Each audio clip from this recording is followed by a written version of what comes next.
وقت گزرتا گیا اور 3 مہینے گزر گئے۔ سرکس وہیں رہا، حالانکہ اس کی آمدنی اچھی خاصی کم ہو گئی تھی۔ ڈی ایس پی خود بھی تفتیش میں دلچسپی لیتا رہا، لیکن بات وہیں رہی جہاں پہلے دن تھی۔ رنگ ماسٹر کبھی جگ موہن کے سر پر جا سوار ہوتا، کبھی ڈی ایس پی کے ہاں چلا جاتا۔ اگر وہ خاموش رہتا تو جگ موہن ڈی ایس پی کی اجازت لے کر کیس عدم پتہ قرار دے کر فائل کر دیتا۔ جگ موہن کی طرف سے کیس عدم پتہ ہی تھا، اس کا وجود صرف فائل میں رہ گیا تھا، یا اسے رنگ ماسٹر اور مدن نے زندہ رکھا ہوا تھا۔ انہیں راجن کی موت کا اتنا غم نہیں تھا، بلکہ وہ تو خوش نظر آتے تھے۔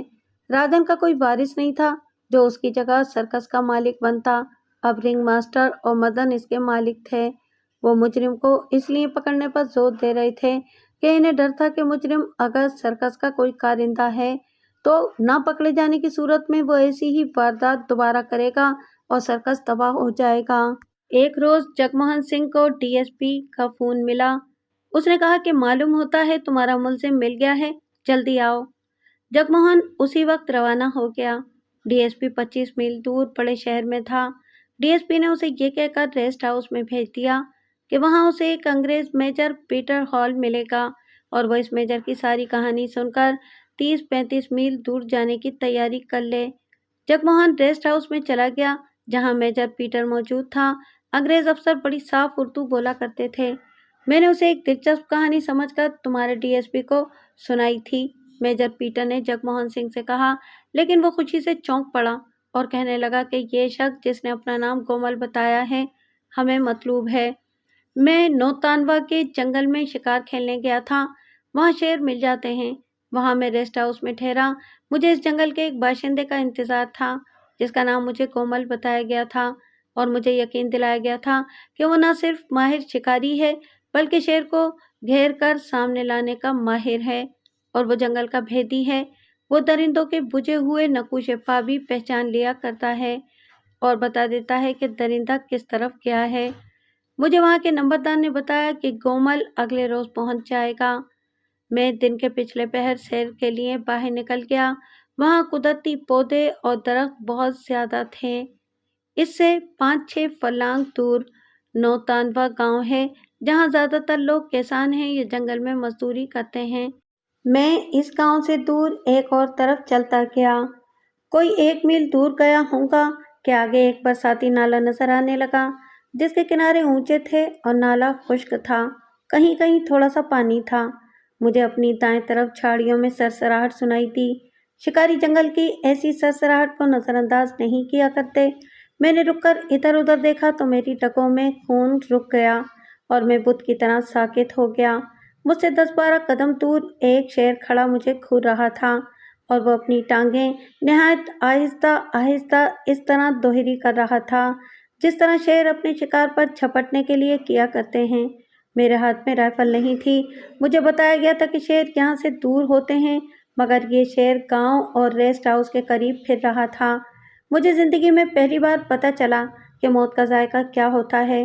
میں ایسی موت مرنا نہیں چاہتا تھا کہ شیر مجھ زندہ کو چیر پھاڑ دے، مگر یہ میرے اختیار میں نہیں تھا۔ خدا کا فیصلہ کچھ اور تھا۔ شیر نے اس طرح ایک طرف دیکھا اور ٹانگیں سیدھی کر کے جمائی لی جیسے اسے میرے ساتھ کوئی دلچسپی نہ ہو۔ وہ منہ پھیر کر آہستہ آہستہ چلا گیا۔ میری جان میں جان آئی۔ وہ جنگل میں غائب ہو گیا اور دور برساتی نالے میں نظر آیا، پھر وہاں سے بھی غائب ہو گیا۔ میں واپس ریسٹ ہاؤس میں آ گیا۔ رات کے وقت مجھے گاؤں کی طرف سے مویشیوں کا شور و غل سنائی دیا۔ ان کی آوازوں سے پتہ چلتا تھا کہ ان پر کوئی خطرہ آن پڑا ہے۔ ذرا ہی دیر بعد اس خطرے کی آواز بھی سنائی دی۔ یہ شیر کی آواز تھی جسے شکاری پہچانتے ہیں۔ میں سمجھ گیا کہ شیر نے مویشیوں پر حملہ کر دیا ہے۔ میں ان کی مدد کو پہنچ نہیں سکتا تھا۔ صبح ہوئی تو گاؤں کے بہت سے آدمی میرے پاس آئے۔ وہ ہراساں تھے۔ انہوں نے بتایا کہ رات کو بہت سے مویشی ایک جگہ اکٹھے رکھے جاتے ہیں۔ ان کے ارد گرد جھاڑیوں کی باڑ ہے۔ رات کو ایک شیر باڑ کے اندر آ گیا۔ مویشی ڈر کر چیخنے اور بھاگنے لگے۔ نمبردار دوڑا گیا۔ گاؤں کے لوگ شیر کی آواز سن کر دبکے رہے۔ جب خاموشی ہوئی تو لوگوں نے جا کر دیکھا، نمبردار خون میں ڈوبا پڑا تھا۔ وہ مر چکا تھا۔ شیر نے اس کے ایک پہلو سے پیٹ پھاڑ ڈالا تھا۔ صبح لوگوں نے مویشیوں کو اکٹھا کیا تو پتہ چلا کہ ایک بچڑا کم ہے۔ وہ بہت پریشان ہو گئے۔ انہوں نے دیکھا کہ زمین پر نشان پڑے ہوئے ہیں کہ شیر اسے یعنی کہ بچڑے کو گھسیٹ کر لے گیا تھا۔ میں گاؤں میں چلا گیا۔ نمبردار کی لاش اس کے گھر پڑی تھی۔ اسے دیکھا کہ شیر نے اس کے صرف پہلو میں پنجہ مار کر اس کا پیٹ چاک کر دیا تھا۔ جسم پر اور کوئی زخم نہیں تھا۔ میں نے باہر جا کر زمین دیکھی۔ صاف نظر آ رہا تھا کہ بچڑے کو شیر گھسیٹ کر کدھر لے گیا ہے۔ میرے ہاتھ میں رائفل تھی۔ میں اس نشان پر چلتا گیا۔ مجھے یہ یقین ہو گیا تھا کہ یہ شیر انسان کا گوشت کھانے کا عادی نہیں، ورنہ وہ نمبردار کی لاش اٹھا لے جاتا۔ اسے ایک جانور کی ضرورت تھی۔ اسے بچڑا پسند آیا اور اسے مار کر لے گیا۔ شیر وہ خطرناک ہوتا ہے جو انسان کے گوشت کا عادی ہو جاتا ہے۔ گاؤں کے لوگوں نے مجھے بتا دیا تھا کہ اس گاؤں کی زندگی میں یہ پہلا واقعہ تھا کہ شیر گاؤں میں آیا ہے، ورنہ یہاں دور دور تک شیر نظر نہیں آتا۔ میں آگے چلتا گیا، برساتی نالے میں سے بھی گزر گیا، پار چلا گیا اور 20-25 گز دور مجھے مرا ہوا بچڑا پڑا نظر آ گیا۔ میں ذرا قریب جا کر ایک درخت پر چڑھ گیا۔ بچڑا صاف نظر آ رہا تھا۔ اس کی صرف ایک ٹانگ کھائی ہوئی تھی۔ شیر کہیں نظر نہیں آ رہا تھا۔ 3-4 گیدڑ آ گئے اور گدھ بھی آ گئے تھے۔ میں خاصی دیر ادھر ادھر دیکھتا رہا۔ شیر کا نام و نشان نہ تھا۔ میں اس ارادے سے واپس آ گیا کہ رات کو اسی درخت پر واپس آؤں گا۔ شیر عموماً رات کو اپنے مارے ہوئے شکار پر آیا کرتا ہے۔ ریسٹ ہاؤس میں آیا تو برآمدے میں ایک دراز قد، بڑے مضبوط جسم اور اچھی شکل و صورت کا ایک آدمی بیٹھا تھا۔ اس کے پاس 2 نالی بندوق تھی۔ میرا اردلی اس کے پاس کھڑا ہوا تھا۔ اس نے مجھے بتایا کہ یہ آدمی وہ شکاری ہے جسے میری رہنمائی اور ساتھ کے لیے بھیجا گیا ہے۔ اس آدمی نے اپنا نام کومل بتایا۔ میں نے شکار کے دوران ایسے بہت سے آدمی دیکھے ہیں۔ وہ مرے مرے اور جھکے جھکے سے ہوتے ہیں اور انگریز شکاریوں کے سامنے یہ ظاہر کرتے ہیں کہ وہ بہت غریب ہیں تاکہ انگریز افسر رحم کر کے زیادہ انعام دے جائیں۔ لیکن کومل کے چہرے کے تاثرات میں اور اس کی آنکھوں کی چمک میں خود اعتمادی اور وقار سا تھا۔ اس نے مجھے اس طرح سلام کیا جیسے وہ میرے ہی عہدے کا افسر ہو۔ مجھے خوشی ہوئی کہ میں نے پہلا ہندوستانی مددگار دیکھا ہے جو اپنے آپ کو غلام اور غریب ظاہر نہیں کر رہا۔ میری نظر اس کے گھوڑے پر پڑی جو پرے بندھا ہوا تھا۔ گھوڑا اتنی اچھی نسل کا تھا کہ مجھے یقین نہ آیا کہ جنگل کا یہ باسی اس گھوڑے پر آیا ہے۔ میں نے اس سے پوچھا، کومل، یہ گھوڑا کہاں سے لائے ہو؟ اس نے جواب دیا کہ یہ 1.5-2 سال سے اس کے پاس ہے۔ ان لوگوں کے پاس گھوڑے کہاں؟ ان میں سے کوئی عیاشی کرے تو ٹٹو قسم کی مریل سی گھوڑی رکھ لیا کرتا تھا۔ میں کچھ دیر گھوڑے کو دیکھتا رہا۔ جگموہن سنگھ نے میجر پیٹر ہال سے گھوڑے کا حلیہ پوچھا۔ اس نے حلیہ بتایا تو جگموہن نے اچھل کر کہا، یہی ہے، آپ ٹھیک کہتے ہیں، ایسا اعلیٰ گھوڑا کسی جنگلی کے پاس نہیں ہو سکتا، وہ سرکس کا گھوڑا ہے۔ جگموہن کو گھوڑے کا حلیہ زبانی یاد تھا۔ یہ گھوڑا عام گھوڑوں سے ویسے بھی بہت مختلف تھا۔ اس کا رنگ سفید تھا اور اس پر ہلکے اور کچھ گہرے بادامی رنگ کے چھوٹے چھوٹے داغ دھبے تھے۔ میں کومل کو وہیں سے اپنے ساتھ گاؤں میں لے گیا۔ میجر پیٹر ہال نے جگموہن کو سنایا اور اسے کہا کہ وہ اس شیر کے پنجوں کے نشان پہچان لے۔ نشان برساتی نالے کی ریت اور مٹی پر زیادہ صاف تھے۔ کومل نے یہ نشان دیکھے تو وہ ایک نشان کے پاس بیٹھ گیا۔ میں اس پر جھک گیا۔ اس کے منہ سے بڑی دھیمی آواز میں یہ الفاظ نکلے، یہاں آ گیا ہے۔ میں نے اس سے پوچھا، تم اس شیر کو جانتے ہو؟ وہ چونک پڑا جیسے اسے معلوم ہی نہ تھا کہ میں اس کے ساتھ ہوں۔ اس نے عجیب سی ہنسی ہنس کر کہا، ہاں صاحب بہادر، میں اس شیر کو پہچانتا ہوں، لیکن یہ کسی انسان پر حملہ نہیں کرے گا۔ میں نے اس سے پوچھا کہ وہ اس شیر کو کس طرح جانتا ہے۔ اس نے ادھورے ادھورے سے 2-3 الفاظ منہ سے نکالے، پھر جیسے اس کے ذہن میں معقول جواب آ گیا ہو، کہنے لگا، ہم لوگ جنگل کے بھیدی ہیں، کسی ایک شیر یا چیتے کے پاؤں کا نشان دیکھ لیں تو وہ ذہن میں بیٹھ جاتا ہے۔ مجھے اطمینان ہو گیا کہ بڑا ذہین گائیڈ اور مددگار شکاری مل گیا ہے، لیکن شیر کے پنجے کے نشان دیکھ کر اس کے چہرے پر میں نے جو تبدیلی دیکھی تھی وہ بلا وجہ اور بے معنی نہیں تھی۔ ہم ریسٹ ہاؤس میں آ گئے۔ میرے اردلی نے میری ہدایت کے مطابق وسکی کی بوتل اور گلاس میرے آگے رکھ دیا۔ میں نے ویسے ہی کومل کی طرف دیکھا۔ وہ وسکی کی بوتل کی طرف للچائی ہوئی نظروں سے دیکھ رہا تھا۔ میں نے ایک اور گلاس منگوا کر اسے وسکی ڈال دی۔ یہ آدمی مجھے اچھا لگا تھا۔ اور مجھے شک ہو گیا تھا کہ یہ شک خود ایک مجسم راز ہے یا کوئی اور خاص بات ہے جسے یہ مجھ سے چھپانے کی کوشش کر رہا ہے۔ بہرحال یہ آدمی میرے لیے دلچسپ تھا۔ انگریزوں کی ذہانت کے متعلق میں آپ کو بتا دوں، اس قوم نے آدھی دنیا پر بادشاہی کی ہے۔ یہ انگریزوں کے اوصاف کا کرشمہ تھا۔ ان میں انسان شناسی کا وصف خاص طور پر تھا۔ جس ملک پر حکومت کرتے تھے وہاں کے لوگوں کی نفسیات، معاشرت اور مذہب سے گہرائی تک واقفیت حاصل کر لیتے تھے۔ انسان کا چہرہ پڑھ کر اس کے ساتھ ناپ تول کر بات کرتے تھے۔ میں تو یہاں تک کہوں گا کہ ہمارے متعلق جو انگریز کو معلوم تھا وہ ہم خود بھی نہیں جانتے تھے۔ اس میجر نے گومل کو دیکھا تو وہ اس جنگلی میں دلچسپی لینے لگا۔ میجر پیٹر ہال نے جگ موہن کو یہ دلچسپ کہانی سناتے ہوئے کہا، میں نے گومل سے کہا کہ اس شیر کو مارنا ضروری ہو گیا ہے کیونکہ اس نے مویشیوں پر حملہ کیا تو اسے ایک بچھڑا مل گیا۔ یہ اس کے لیے آسان شکار تھا، وہ اب مویشیوں پر ہی حملہ کرتا رہے گا، اور یہ خطرہ بھی ہے کہ مویشیوں کے ساتھ انسان بھی ہوتے ہیں، شیر کہیں انسان کے گوشت کو نہ چکھ لے۔ گومل نے کہا، آپ شیر کی شکار کے لیے آئے ہیں، میں آپ کو آگے لے جاؤں گا جہاں آپ شیر کا شکار کھیل سکتے ہیں۔ میں آپ کو ایک تفریح کرانا چاہتا ہوں، ہم شیر کو زندہ پکڑیں گے، میں پنجرا بناؤں گا جو دراصل پھندا ہوگا۔ میں نے اسے کہا کہ وہ اپنے ساتھ مجھے بھی مروائے گا اور وہ ایسا مذاق نہ کرے۔ گومل نے اسے بتایا کہ وہ شکار کا اتنا ماہر نہیں جتنی اسے درندوں اور جانوروں کو پھندے میں پھانسنے کی مہارت ہے، اور یہ کھیل بڑا ہی دلچسپ ہے۔ اس نے مجھے یہ بھی بتایا کہ بعض مہاراجے اور نواب شیروں، ہرنوں، بارہ سنگھوں وغیرہ کے بچے پالنے کے لیے خریدتے ہیں، اور وہ کئی بچے بیچ چکا ہے، اور ایک سرکس کو بھی اس نے شیر کا ایک بچہ، لنگور اور بندر سپلائی کیے تھے۔ حکومت کے افسروں نے اسے ایک بار ایک جوان شیر پکڑنے کو کہا تھا جو اس نے پھندے میں پھانس دیا تھا، یہ شاید کسی چڑیا گھر کے لیے تھا۔ میں نے تفریح اور تماشے کے لیے اسے کہہ دیا کہ اس شیر کو پھانس لے۔ اس نے اسی وقت جا کر گاؤں سے کچھ آدمی ساتھ لیے اور اگلے دن دوپہر تک ایک بہت بڑا بانسوں کا پنجرا تیار کر لیا۔ اس میں کیل نہیں لگائے گئے تھے، بانسوں کو سن یا بان کی قسم کی لمبی گھاس سے باندھا گیا تھا۔ گومل کہتا تھا کہ یہ گھاس بہت تیز چھرے سے ہی کٹ سکتی ہے۔ وہ پنجرا اٹھوا کر اور مجھے ساتھ لے کر جنگل میں 2 میل اندر چلا گیا۔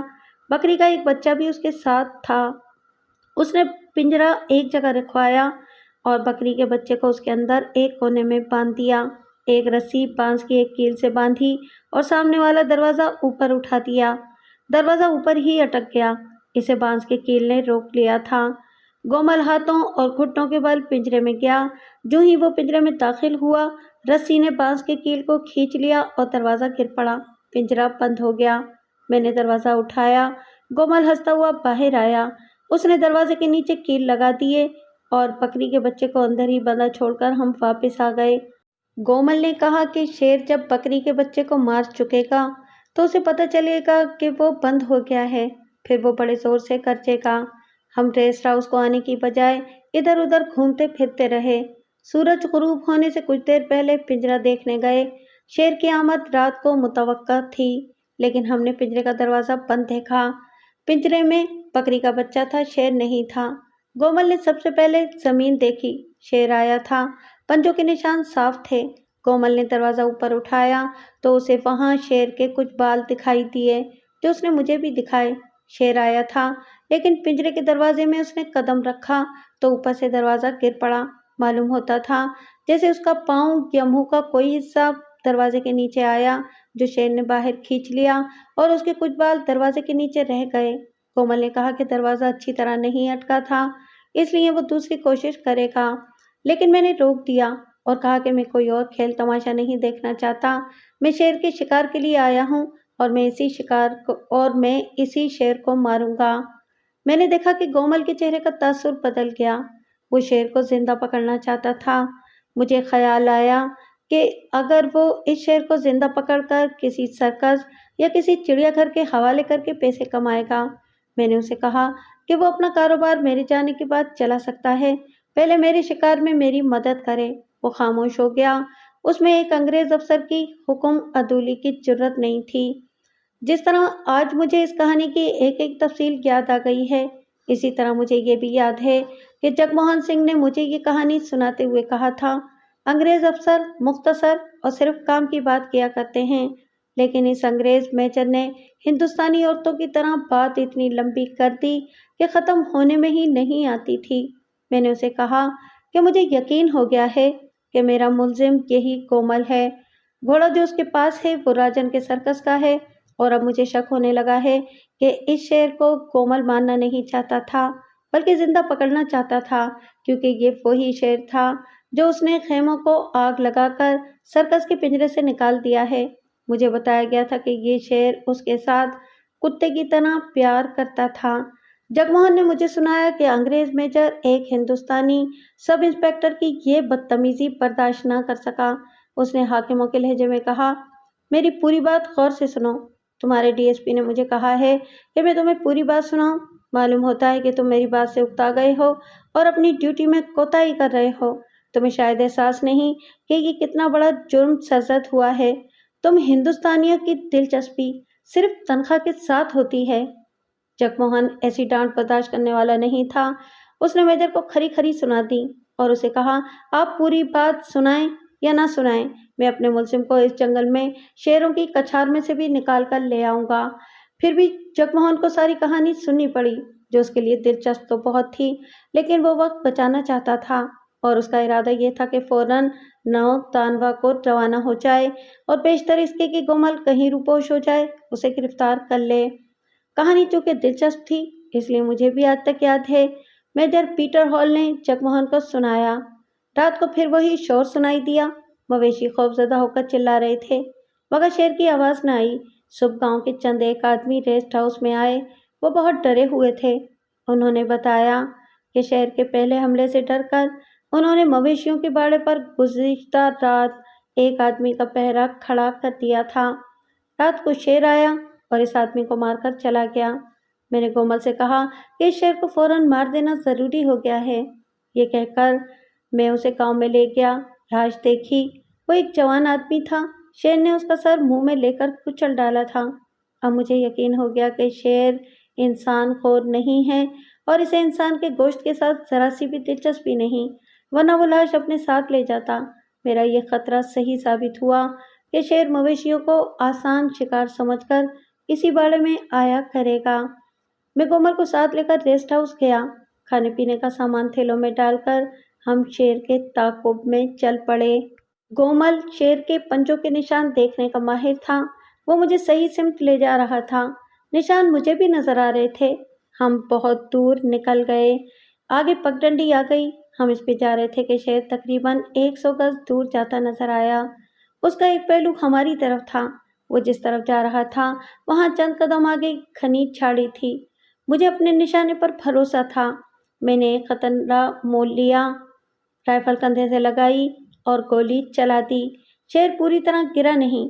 اس کے جسم کا پچھلا حصہ زمین سے لگا اور شیر دوڑ کر جھاڑی میں غائب ہو گیا۔ کومل نے کہا، صاحب بہادر، اب یہ شیر اور زیادہ خطرناک ہو گیا ہے کیونکہ زخمی ہو گیا ہے۔ یہی وہ خطرہ ہے جو میں نے مول لیا تھا۔ زخمی شیر بے حد خطرناک ہوتا ہے۔ زخمی شیر کا تعاقب کر کے اسے مارنا ہی پڑتا ہے۔ اگر اسے زندہ چھوڑ دیا جائے تو وہ جس انسان کو دیکھتا ہے اس پر حملہ کرتا ہے اور بڑا ہولناک انتقام لیتا ہے۔ میں اور کومل وہاں گئے جہاں شیر کو میری گولی لگی تھی۔ ہم اب بہت محتاط تھے۔ شیر کا حملہ کسی بھی لمحے متوقع تھا۔ وہاں خون تھا، شیر نہیں تھا۔ آگے گھنی جھاڑی تھی۔ ہم نے اس میں پتھر پھینکے اور کان کھڑے کر کے شیر کی آواز سننے کی کوشش کی۔ ہمیں کوئی آواز سنائی نہ دی۔ کومل جھاڑ میں سے نہ گزرا۔ اس نے مجھے بھی جھاڑ میں جانے سے روک دیا۔ ہم باہر سے دوسری طرف گئے۔ ہمیں خون اور پنجوں کے نشان نظر آ گئے۔ کومل نے کہا کہ شیر کی پچھلی اور بائیں ٹانگ میں گولی لگی ہے، لیکن ہڈی نہیں ٹوٹی، ورنہ شیر اتنی جلدی غائب نہ ہو جاتا۔ خون زیادہ تھا۔ گولی پٹھے میں سے گزری تھی۔ خون کو دیکھتے ہم بڑھتے چلے گئے، لیکن اب ہم بے فکری سے نہیں چل رہے تھے۔ آگے دریا آ گیا جس میں پانی کم تھا۔ کومل نے مجھے کہا کہ میں کنارے کے ساتھ ساتھ آگے بڑھوں اور وہ دوسری طرف سے جائے گا تاکہ شیر کو آگے سے روکا جا سکے۔